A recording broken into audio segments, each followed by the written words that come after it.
2 ટકની રોટલી માટે માને કરગરવું પડે તમને?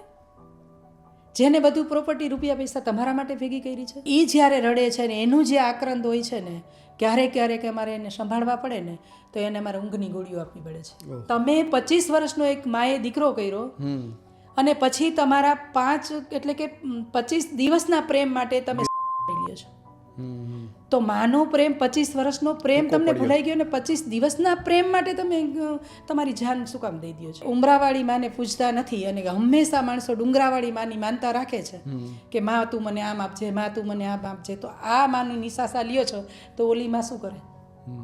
નથી પ્રશ્ન થવાની ને. જ્યારે રસ્તે રઝળતા હોય, ભાઈ અમે રેલવે સ્ટેશન બસ સ્ટોપથી લઈ આવી છે ને, એ વ્યક્તિની કન્ડિશન જટા હોય, ટોલા એટલા હેલા જતા હોય, એની બાજુમાં તમે જાઓ તો એટલી ગંદકી હોય, અને એ વ્યક્તિને જ્યારે એ હતા સારા ઘરની જ વ્યક્તિ હતી, અમને પણ એ મારી લી અને એવી કન્ડિશનમાં અમે એ લોકોને લઈ આવ્યા અને માર પણ અમે ખાધો છે, ગાળો પણ ખાધી છે. કે એક દીકરી છે, હવે એને એટલું બધું સાસરું સારું હોય કે એ ફોરેન હનીમૂન માટે જતી હોય, પછી જ્યારે એને સામાન્ય રોગ થાય, થાઇરોઇડ જેવો રોગ, સામાન્ય રોગ, કે એની ટ્રીટમેન્ટ પણ થાય, ત્યારે એને ઘરમાંથી કાઢી નાખવામાં આવે.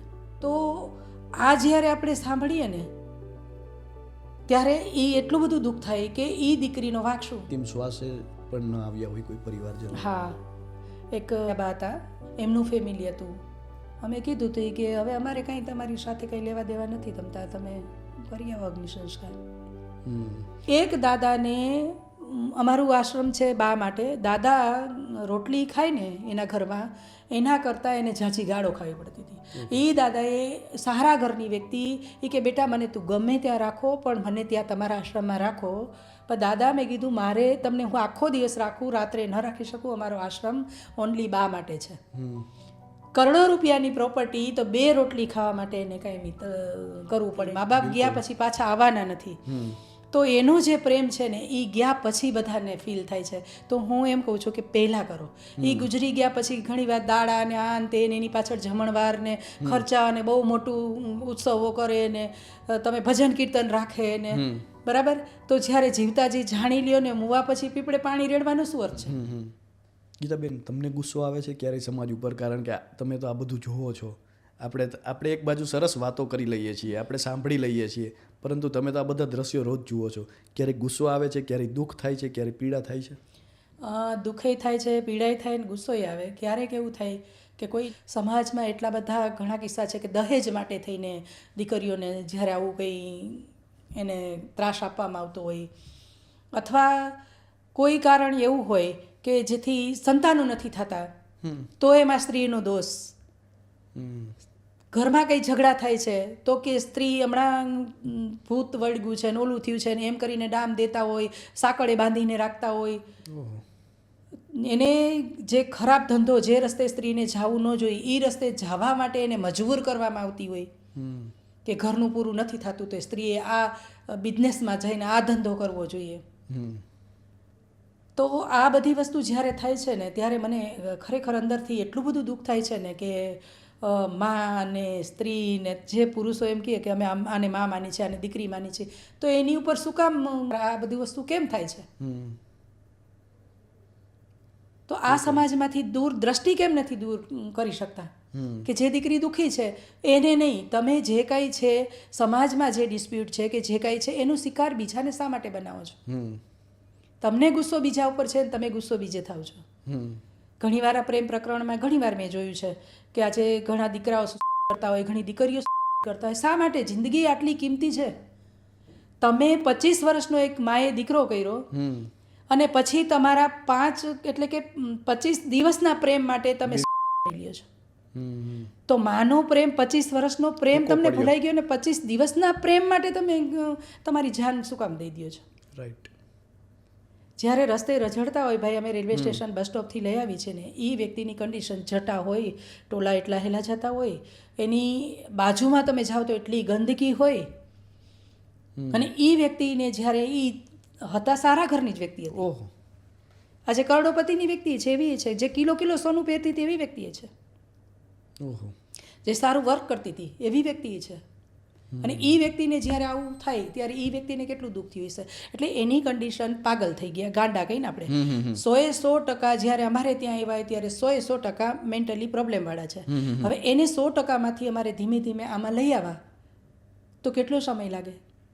અમને સંસ્થાના કર્મચારીઓ, સંસ્થાના અમારા બધા ઓનરો અમને પણ એ મારી લે અને એવી કન્ડિશનમાં અમે એ લોકોને લઈ આવ્યા. અને માર પણ અમે ખાધો છે, ગાળો પણ ખાધી છે. આ લોકોને વ્યસન પણ હોય છે. એ વ્યસન છોડાવવા માટે અમારે ગાળો પણ ખાવી પડે છે.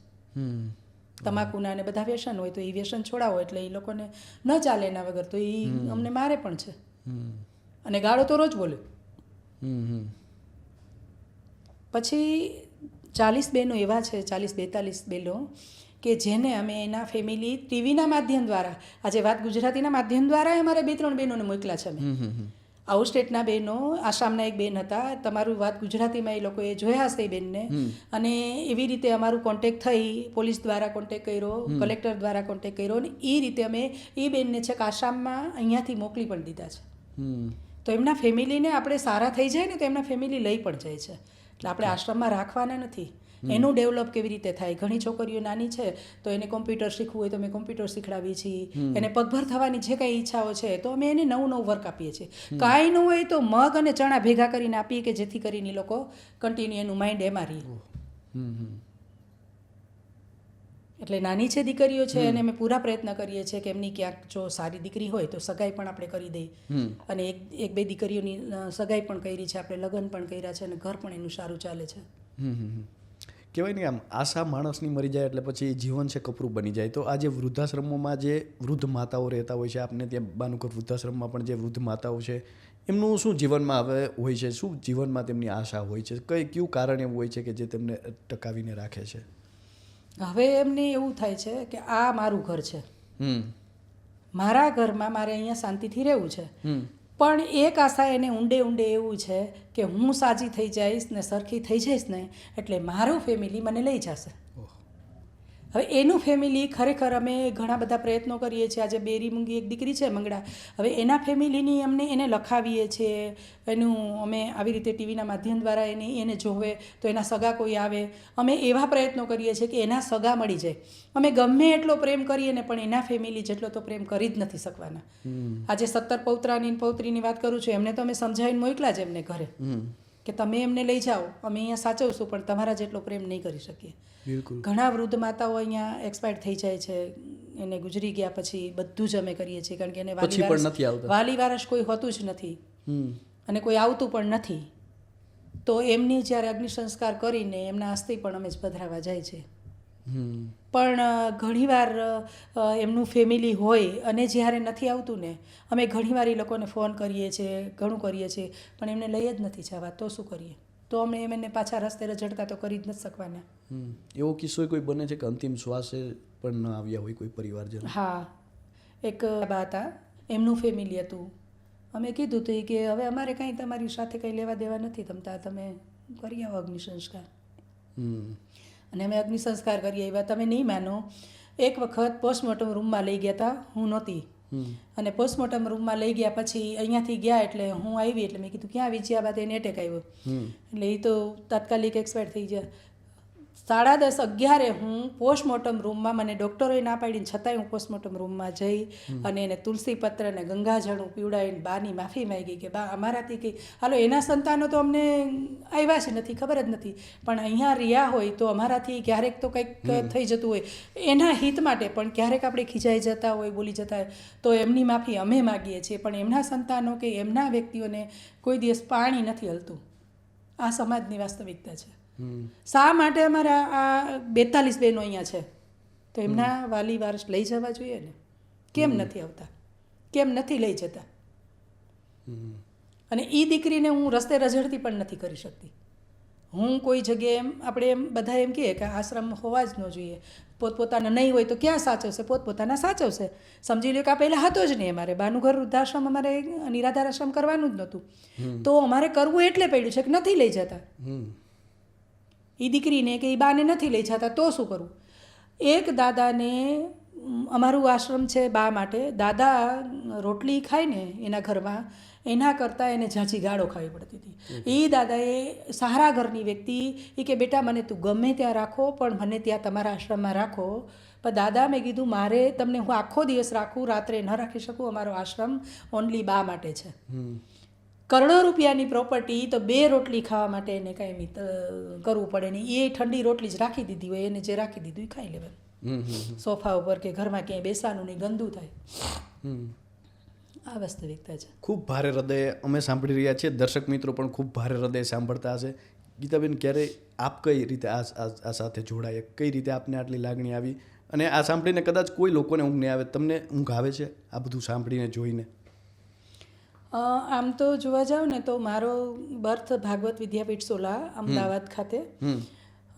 મારું નાનપણ ગૌશાળા ને આ વૃદ્ધાશ્રમ ને જ્યાં બાળકો જે દીકરાઓ છે એ બધા જે ટ્રેનિંગ લેતા હોય છે શ્લોકની ને એની એ જગ્યાએ મારો થયો છે. એટલે એ જે સ્થળે હું વૃદ્ધાશ્રમ લગભગ હું ફર્સ્ટ પહેલા ધોરણમાં આવીશ ત્યારથી મને આ વસ્તુ મગજમાં એક સબકોન્શિયસ માઇન્ડમાં હતું કે આ બાને કેમ ઘરે નથી રાખતા, આ બા કેમ નહીં રહેતા હોય. એટલે એ સમયથી જ મને છે ને આ વિચાર મગજમાં હતો કે મને કોઈના ઘરે વડીલોને જોવું ને એને તરછોડતા હોય એને કાંઈ કોઈ કહેતા હોય અત્યારે પણ. તો આ વસ્તુ મને પહેલેથી નથી ગમતી કે તમે લોકો રૂપિયા પૈસા માટે થઈને તમારો જે પ્રેમ હૂંફ લાગણી છે જે વડીલો પાસેથી જે મળે છે એ તમને કોઈ દિવસ મળવાની નથી. મા બાપ ગયા પછી પાછા આવવાના નથી.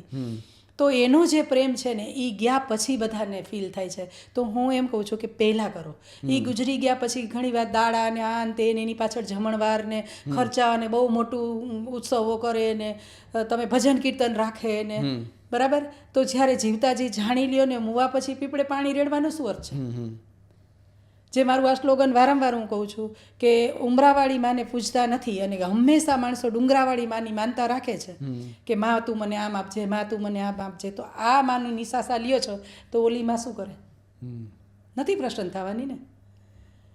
એટલે અમારી જે સંસ્થા છે ને આવી સેવાકીય અનેક પ્રવૃત્તિઓ કરે છે. એમાં અમારી એક હું કહીશ બધાને કે અમારી લેબોરેટરી છે, ક્લિનિક છે અને બધું જ 10 રૂપિયામાં જે ડૉક્ટરી તપાસ કરી દે છે. એમડી ડૉક્ટર 10 રૂપિયામાં તમને ડૉક્ટરી તપાસ કરી દે. પછી તમારું આ બધું શુગર ને આ એ બધું જ લેબોરેટરી છે 10 રૂપિયામાં છે ટોકન ભાવે. અને અમારી જે આઈસીયુ એમ્બ્યુલન્સ છે એ એમ્બ્યુલન્સમાં જે આ લઈ જાય છે સારી વ્યક્તિ છે એ લઈ જાય છે ટોકન ભાવે લઈ જાય અને જેની પાસે કાંઈ નથી એને અમે ફ્રી ઓફ આપીએ છીએ. ઓકે. એટલે આપણી બીજી ઇતર પણ ઘણી બધી એક્ટિવિટી છે કે જે સમાજને ઉપયોગી અમે કરવા માગીએ છીએ. કમાવા માટે નહીં. સંસ્થાઓ હંમેશા છે ને સેવા માટે હોય છે અને હંમેશા સેવાનો જ ભાવ રાખવો જોઈએ. એની પાસે કોઈ પણ સંસ્થા પાસે મારી પાસે કરોડો રૂપિયા આવે છે તો હું બીજે ચેરિટી કરું કે જેથી બીજાના ઘર ચાલે. બિલ્ડિંગ બનાવો, જરૂર છે એટલું બનાવો. અમારી પાસે બિલ્ડિંગ નથી, અમે આટલી સેવા કરીએ છીએ, અમે 30,000 ભાડું અત્યારે ભરીએ છીએ. તો અમે ભાડું ભરીને કે આટલા માતા બહેનોને રાખી શકીએ છીએ. તો જેની પાસે બિલ્ડિંગ છે, જેની પાસે સગવડતા છે એ વધારે રાખી શકે છે. અહીં એ પણ કહી દો કે કોઈને આપના સુધી પહોંચવું હોય તો કઈ રીતે પહોંચશે? અમારું બાનું ઘર વૃદ્ધાશ્રમ રૂડા 2 શેરી નંબર 1 રાજકોટમાં આવેલું છે. અમારી ઓફિસ ઇન્દિરા સર્કલે છે, કોટેચા અને ઇન્દિરાની વચ્ચે. ત્યાં પણ બાનું ઘર લખ્યું છે અને ક્લિનિક, લેબોરેટરી અને હોસ્પિટલ બધું જ અમારું ત્યાં છે રાજકોટમાં. ત્યાં જે હું ઇન્દિરા સર્કલ ને કોટેચાની વચ્ચે ગંગા જમના સરસ્વતી ટાવર નીચે છે. એટલે એમાંય કોઈ વ્યક્તિઓને લાભ લેવો હોય તો લેબોરેટરીનો એ પણ લાભ લઈ શકશે. અને અમારું નેક્સ્ટ પ્રોજેક્ટ એવો છે કે જો આ માતા દીકરીઓ માટે અમે સારું બિલ્ડિંગ અથવા તો મોટી જગ્યા લઈ અને બનાવી શકીએ તો ગાર્ડન છે કે ખુલ્લી જગ્યામાં આ લોકોને વિશાળતા મળે તો એમનું માઇન્ડ જેટલું અત્યારે અમે ફ્રેશ રાખી શકીએ છીએ ને એનાથી વધારે રાખી શકીએ. એટલે તમારા વાત ગુજરાતીના માધ્યમ દ્વારા દર્શકોને એ પણ હું કહીશ કે ઘણીવાર ઘણા ડોનરો તમારા ધ્યાનમાં હોય તો અમારા સુધી ડોનરને પણ પહોંચાડજો, મુલાકાત લઈ શકો છો. હા, મુલાકાત પણ લેજો અને તમને યોગ્ય લાગે તો આપજો. બિલકુલ. અને દરેક માતા દીકરીઓને પણ એ મળી શકશે. અને સાથે સાથે ક્યાંય એમને ધ્યાનમાં એવી કોઈ દીકરી બેન રસ્તે રઝળતી હોય અને ધ્યાનમાં આવે કે આ વ્યક્તિ દુઃખી છે, સમજી લો, હું તો એ જ વસ્તુ કહું, દીકરા છે અને એને ત્રાસ આપે છે અને નથી રાખતા, એવી વ્યક્તિઓ પણ અમારો સંપર્ક કરે, એમને પણ અમે રાખશું. અમારે કોઈ બાધ્ય નથી અને જ્ઞાતિ જાતિના કોઈ પણ ભેદભાવ વગર બધી જ જ્ઞાતિના બહેનો રહીએ છે અને એક કુટુંબની ભાવનાથી બધા રહીએ છે. ગીતાબેન, આપના વિશે પણ જાણવું છે કે કઈ રીતે આપ જોડાણા, અને જોઈએ તો એક બાજુ આ પ્રકારનું બધું જોવું સાંભળવું, જે આપણે કહી શકાય કે ખૂબ મનને વ્યતીત કરે તે પ્રકારની આપણે દ્રશ્યો જે તમે જોતા હો છો દરરોજ, અને સામે પોઝિટિવિટી પણ આપવાની છે, લોકોને હૂફ પણ આપવાની છે, જે વૃદ્ધો તમારી પાસે રહે છે, તો આ કઈ રીતે કરો છો ને ક્યાંથી આ શરૂઆત થઈ? સૌથી પહેલાં એમનું જે કાઉન્સેલિંગ કરવું પડે, જ્યારે કોઈ પણ વ્યક્તિ આવે ને અમારે ત્યાં, એટલે પહેલાં અમે એની આરતી કરી, આરતી ઉતારી. એટલે અમે મા જગદંબા, ભગવાન કોને જોયો છે? મેં નથી જોયો, પણ હું એને ભગવાન માનું છું. અમારા બધા ટ્રસ્ટીઓ છે, મુકેશભાઈ, વિભાબેન, બધા અમે એને ભગવાન માની અને એની આરતી કરીએ છીએ. પહેલાં તો જ્યારે એ આવે પછી એની હોસ્પિટલમાં એની ટ્રીટમેન્ટ થાય છે. કેવી કે એને કંઈ રોગ કે કાંઈ નથી ને, બીજી માતાઓ બહેનો રહીએ છે, એટલે પહેલાં એની ટ્રીટમેન્ટ કરીએ. પછી એને ખવડાવવાનું, સરસ મજાના નવડાવી, કારણ કે જટા હોય કે કાંઈ પણ 20-20 વર્ષથી નાયા ન હોય એવી કન્ડિશન હોય, પોતાને ખબર નથી ક્યાં છે શું છે કાંઈ ખબર નથી, એવી કન્ડિશનમાં જ્યારે અમે લઈ આવ્યા પહેલાં, ત્યારે એને સરસ મજાના સાફ સુથરા કરી અને પછી બેસાડી અને શાંતિથી એમની સાથે કાઉન્સેલિંગ કરીએ. કાઉન્સેલિંગ કરતાં કરતાં એ લોકો સાચી હકીકત અમને પહેલાં નહીં કહે, ક્યાંથી આવ્યા, શું આવ્યા, પહેલાં ખોટું બોલશે, પછી ધીમે ધીમે એના સુધી પહોંચશું, પછી સાચી હકીકતને સત્ય અમને કહેશે. તો એનું કાઉન્સેલિંગ કરતાં કરતાં ઘણીવાર એ લોકો અમારી ઉપર હાવી પણ થઈ જાય અને મને અહીંયા રહેવું નથી, મને મૂકી જાઓ, પણ હકીકતમાં અમે તપાસ કરીએ તો એનું કોઈ હોતું નથી. એમને નામે નથી ખબર, નામકરણ અમે કરીએ છીએ. સમજી લો, દિવાળી આવ્યા તો લક્ષ્મી રાખી દીધું, નવરાત્રિમાં આવ્યા તો દુર્ગા રાખી દીધું. એટલે કોઈ પણ પીરિયડમાં આવે છે ને એ સમય દરમિયાન કોઈ ઉત્સવ છે અથવા તો તહેવાર છે, તો એ તહેવારને અનુરૂપ અમે નામકરણ કરીએ છીએ. કોઈના આધાર નથી, પુરાવા નથી, કાંઈ જ નથી. આધાર પુરાવાવાળી વ્યક્તિ વગર કોઈ સંસ્થામાં રાખતું પણ નથી. એટલે હવે એ આધાર પુરાવા માટે અમે શું કરીએ, સમજી લે કે આપણે કોરોના કાળ હતું ત્યારે અમારે મોટો પ્રોબ્લેમ એ થયો કે આ લોકોને વેક્સિન કેવી રીતે મૂકવી. આધાર પુરાવા કાંઈ હતા જ નહીં, વેક્સિન કેવી રીતે મૂકવી. સીએમને લેટર લખીને અમે સ્પેશિયલ આ લોકોને ત્યાં વેક્સિન માટેની સગવડતા કરી કે સાહેબ અમારે આ લોકોનો આધાર પુરાવા નથી, તો આને વેક્સિનનું શું કરવું. અને ભગવાનની એટલી કૃપા, ઇન્ડિયામાં નોંધ લેવાની કે એક પણ બાને અમારે કોરોના નથી થયું. વાહ. અમે 35 બોટલો ઓક્સિજનની હાલની તારીખમાં અમારે ત્યાં આશ્રમમાં પડી છે, પણ એક પણ બાને અમારે હોસ્પિટલ લઈને જ જવા પડે. સદનસીબે. આપણે કહીએ ને ભગવાન, તો આ ભગવાન છે. અમે એમ માનીએ છીએ કે આ ભગવાન છે કે એ બા બીમાર ન થયા. એ બા બીમાર થયા હોય તો કેટલા બા બીમાર થાત. ગીતાબેનમાં દયા ક્યાંથી આવી? આ તો હકીકતે જો બાય બર્થ હોય, મારા મમ્મી પપ્પા જે છે એ પણ આટલા જ વિશાળ દિલના હતા, અને સાથે સાથે જે એને મને સંસ્કારોનો વારસો આપ્યો છે એ મેં જાળવી પણ રાખ્યો છે. અને સાથે મારા અહીંયા પતિ છે ડૉક્ટર વીએન પટેલ, પછી મારા પુત્રવધુ છે, આજે એ મને પણ એટલો સાથ સપોર્ટ કરે છે. આજે હું 1-2 લાખ રૂપિયા કમાતી હોય, બિઝનેસ કરતી હોય, અને એ બિઝનેસ મૂકી અને જો હું આ ફિલ્ડમાં ટોટલી સેવામાં જાઉં તો ઘરના વ્યક્તિઓને થોડી તકલીફ થાય, એની જગ્યાએ મને ઘરના વ્યક્તિઓ પણ સપોર્ટ કરે છે. એટલે આમાં ઘરના મેમ્બરો, જે હું હમણાં કહેતી હતી ફેમિલી, સંયુક્ત ફેમિલી છે, એને બેનિફિટ કે હું આ કરી શકું છું. અને હું ત્યારે કરી શકું છું કે મારા 2 પુત્રવધુને મેં બધું સોંપી દીધું છે, આ રૂપિયા, પૈસા, એટીએમ, આ તે બધું. અને આજની તારીખમાં કોઈ પણ બેંકમાં મારા એકાઉન્ટમાં 1 રૂપિયો મારો જમા નથી, ત્યારે હું સેવા કરી શકું છું. મને મમત્વ આ નથી. મારા હસબન્ડ એગ્રીકલ્ચર યુનિવર્સિટીમાં સાયન્ટિસ્ટ હતા, સાહેબ રિટાયર્ડ થઈ ગયા. એ એનામાં ઓતપ્રોત છે ભગવાનમય, અને હું મારામાં. તો આ જે સેવાનો ભાવ છે ને ક્યારે થાય કે ઘરના વ્યક્તિઓય મને સપોર્ટ કરે, સાથે સાથે તમારા બાળપણનો ઉછેર. આજે મારો દીકરાનો દીકરો છે, આરવ છે એનું નામ, તો હું એને બાળપણથી સંસ્કાર આપીશ, એને હું આશ્રમમાં લઈ જઈશ, એની કોઈ બાને સેવા કરતા, મને સેવા કરતી જોઈ હશે તો એ સેવા કરશે. આજે એ નથી. સંયુક્ત ફેમિલીમાં દાદા દાદી હોય તો બાળકોને ખબર પડે કે દાદા દાદી શું છે, નાના નાની હોય તો એનો પ્રેમ શું છે ખબર પડે. પણ દાદા દાદી નથી, માતા પિતા અલગ રહે છે, સર્વિસ કરે છે, જોબ કરે છે, બાળક એકલું રહે છે, એની કેરટેકર કેર કરે છે, તો આ પ્રેમ ક્યાંથી આવવાનું છે. અને બહેનો, દીકરીઓ, માતાઓને બધાને હું તો નમ્ર વિનંતી કરું છું આપના વાત ગુજરાતીના માધ્યમ દ્વારા કે બધાએ જતું કરવું પડે, બધાએ એડજસ્ટમેન્ટ કરવું પડે. એક વ્યક્તિ એડજસ્ટમેન્ટ કરે તો ન ચાલે. અને આ સંયુક્ત પ્રથા તૂટશે અથવા તો સંયુક્ત ફેમિલીમાં નહીં રહે તો આવનાર દિવસો બહુ ખરાબ આવશે. કારણ કે અત્યારે સાંભળવાવાળી વ્યક્તિ કોઈ છે નહીં. ખંભો ક્યાં? એક બાળક છે, કાકા માસી મામા જે કંઈ સંબંધો છે ને એ પણ છે નહીં, ટૂંકા થતા જાય છે. ટૂંકા થઈ ગયા, એને છે જ નહીં, ખબર જ નથી કાકા શું છે, માસી શું હશે, તો એ પણ ટૂંકું થતું જાય છે. તો અમારી પેઢી અને પછીની નેક્સ્ટ પેઢી અત્યારે જો તમે સંયુક્તમાં નહીં રહ્યો અથવા તો તમારા પોતાની અંદર એવી ભાવના નહીં હોય માતા પિતાને સાચવવાની, તો આ દિવસે દિવસે એટલી કપરી પરિસ્થિતિ આવશે કે જ્યારે એને દુઃખ પડશે કોઈ પણ વ્યક્તિને ત્યારે એક પણ ખંભો નહીં મળે, ત્યારે એને ડિપ્રેશન, જે અત્યારે ડિપ્રેશન એટલે શું, એકલતા. બિલકુલ. હસબન્ડ આખો દિવસ જતા રહીએ છે, લેડીઝ ઘરમાં એકલી રહીએ છે, ઘરમાં કોઈ છે નહીં, આખો દિવસ મોબાઈલ ને ટીવી ને કેટલું જોશે, સોશિયલ મીડિયા કેટલું કરશે, સોશિયલ મીડિયા જોઈ જોઈને કેટલું કી શીખશે. તો જે વારસો હતો ને વડીલોનો, જે ટોકતા પણ પ્રેમ પણ કરતા, કે ને કે ઓલા ગાડા વાળતા વડીલો, ગઈઢા ગાડા વાળા જે કહીએ છીએ આપણે, તો એ જે કહેવત છે એ ખરેખર સાચી છે, મેં એ અનુભવ્યું છે. એટલે આજે તમે મને ખરેખર બહુ સરસ અહીંયા મને મોકો આપ્યો છે કે આજે હું સમાજને પણ બે શબ્દ કહી શકીશ કે દીકરા દીકરીઓની સગાઈ કરવામાં પણ તમે કુટુંબમાં જે દીકરા દીકરીઓને સંસ્કારનો વારસો આપો, નહીં કે તમે સોના કે પૈસા કે પ્રોપર્ટી રૂપિયા પૈસા દીકરીને આપવાની કોઈ જરૂર હોતી નથી, અને દીકરાએ લેવાની પણ જરૂર હોતી નથી. જો આ રિવાજ બંધ થઈ જાય ને તો મહદ અંશે આર્થિક જે સંકળામણ છે ને દેખાદેખીની ઘણી ઓછી થઈ જાય. જે મેરેજમાં ખર્ચા આપણે કરી રહ્યા છીએ, ટૂંકા કરી શકો, એને ઓછું કરી શકો. બિલકુલ. નથી એને શું કરવાનું છે તો પણ એ કરે છે. તો આ દિવસે દિવસે તમારી જે આર્થિક મોટા ભાગના ઝઘડા મારી પાસે આવ્યા છે ને એ આર્થિક સંકળામણને કારણે આવ્યા છે. ઓકે. હવે એક તમને હમણાંનો કિસ્સો બતાવું. સારા ઘરની વ્યક્તિ, હસબન્ડ વાઈફ, એના વાઈફ ઘર છોડીને આવતા રહ્યા. ક્યાં આવ્યા તો કે તમારું વાત ગુજરાતીમાં જોયું હતું અને એમાંથી મેં તમારા નંબર લીધા અને હું આશ્રમમાં રહેવા આવું છું.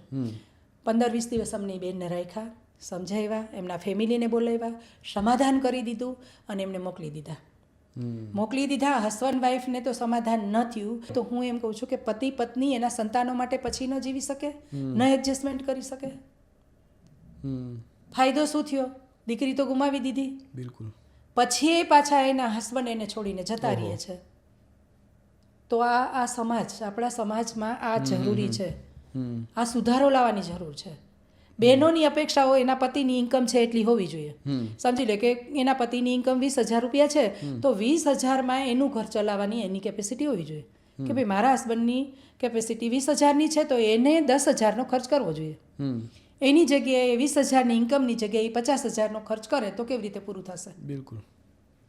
તો આ દેખાદેખી મૂકી દઈએ તો ઓટોમેટિક છે ને ઘર સરસ ચાલવા માંડશે. અને સ્ત્રી તો ગૃહિણી છે, સ્ત્રીને માતા, બેન કેટલા એના મળ્યા છે કે એ કરકસર સ્ત્રીઓ પાસે. તમને ખબર હોય તો આપણે કોરોનામાં ઓલા નોટબંધીને વખતે બહેનો પાસેથી કેટલા રૂપિયા નીકળ્યા હતા.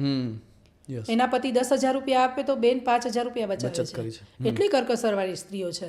બધી સ્ત્રીઓ સરખી નથી હોતી, પણ છતાંય હવે જે દેખાદેખી અથવા તો જે કંઈ આ થઈ રહ્યું છે સમાજમાં, આજે આશ્રમો ખુલી રહ્યા છે, વૃદ્ધાશ્રમો દિવસે દિવસે મોટા થતા જાય છે, આ યોગ્ય નથી. પોતાના પેરેન્ટ્સને પોતે સાચવે, પોતાના મા બાપને સાચવે, ફરજ છે. એ મા બાપને નથી રાખતા, આ એક વાક્ય સુધારી દે. મા બાપને એ લોકો નથી રાખતા, મા બાપ એને રાખે છે. એ મા બાપ ભેગા રહીએ છે. રાઈટ. જ્યારે અત્યારે તમે કોઈ પણ સંતાનને પૂછો ને તો 3 દીકરા હોય ને તો એમ કે મારા સાથે મારા માતા પિતા રહીએ છે, મારા મા બાપ મારી સાથે રહીએ છે. એની સાથે નથી રહેતા, તમે મા બાપની સાથે રહ્યો છો. આ વાક્ય બદલી જાય. એ વાક્ય જ બંધ કરી દો. શું કામ? મારું જે નાનો ટેણીયો છે 10 વર્ષનો, એને ખબર નથી કે માતા પિતાને સાચવવા માટે એક વાક્ય છે આવું કે માતા પિતાને સાચવવી આપણી ફરજ છે. બિલકુલ. એ વાક્ય નીકળી ગયું તો એ સંતાન જ્યારે મોટું થાય ને એને એવું જ હોય કે મારે મારા માતા પિતાને સાચવવાના જ હોય. તમે કેમ એવું બધું મગજમાં ભરાવી દો છો કે માતા પિતાને સાચવવા જોઈએ, વડીલોની સેવા કરવી જોઈએ? એ કરવાની જ હોય. શા માટે નહીં? બિલકુલ. આપણે કહીએ છીએ બધા જ એમ કહીએ. કોઈ પણ હું કહું ને, મારા સંતાન શું કહું કે મેં મારા સાસુ સસરાની સેવા કરી, તમારે તમારા મા બાપની સેવા કરવી જોઈએ. એ વાક્ય કોણ બોલ્યું? હું. પણ એ બોલું જ નહીં તો એ વાક્ય એના મગજમાં આપણે નાખવાની જરૂર જ નથી. તો નાનેથી ઉછેર થાય, મોટા બાળકને ખબર છે, એ એમ જ વિચારે કે આવી રીતે જ રહેવાનું છે. અને ખરેખર મા બાપને સાચવવા કેમ મને આ બધાને ભારે પડે છે, દીકરીઓને સાચવવી કેમ ભારે પડે છે. તમારી પાસે કરોડો રૂપિયા હોય, 1 કરોડ રૂપિયાવાળા ભાઈ આવ્યા કે મારી દીકરી મેન્ટલી પ્રોબ્લેમ છે એને સાચવવાની છે, કેરટેકર અથવા તો રૂપિયા હું દઉં છું, તો હું એમ કહું છું કે તમે ઘરે કેરટેકર ન રાખી શકો? ઘરે એને સાચવવા માટે એક હાઉસ ન રાખી શકો? એક હાઉસ બનાવી દો કેરટેકરને, તો એને ખરેખર સાચવવાની જવાબદારી પણ એની છે, નહીં કે સંસ્થાની. અને પછી બધાય મને એમ કહે કે બેન સંસ્થાઓ કરવાની શું જરૂર છે? સંસ્થાઓ હોવી જ ન જોઈએ, આશ્રમો હોવા જ ન જોઈએ. હું પણ એમાં સહમત છું કે આશ્રમો ન જ હોવા જોઈએ, પણ તમે એમાં સહમત થાવ કે રસ્તે દીકરીઓ બહેનો બહાર રજડવા ન જોઈએ. યસ યસ, એક પણ બેન નહીં રજડે તેથી આશ્રમો બધા બંધ થઈ જશે. બિલકુલ જરૂર નથી, દુઃખ ન આપો. 2 ટકની રોટલી માટે માને કરગરવું પડે તમને?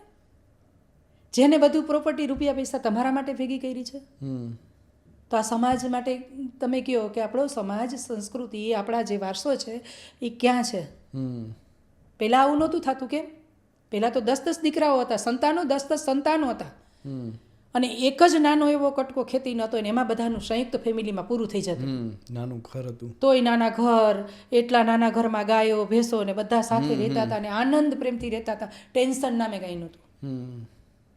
હવે એક સંતાન છે ને છતાંય મા બાપ ટેન્શનમાં, ડિપ્રેશનમાં, ઝઘડા, આ બધું થાય જ છે.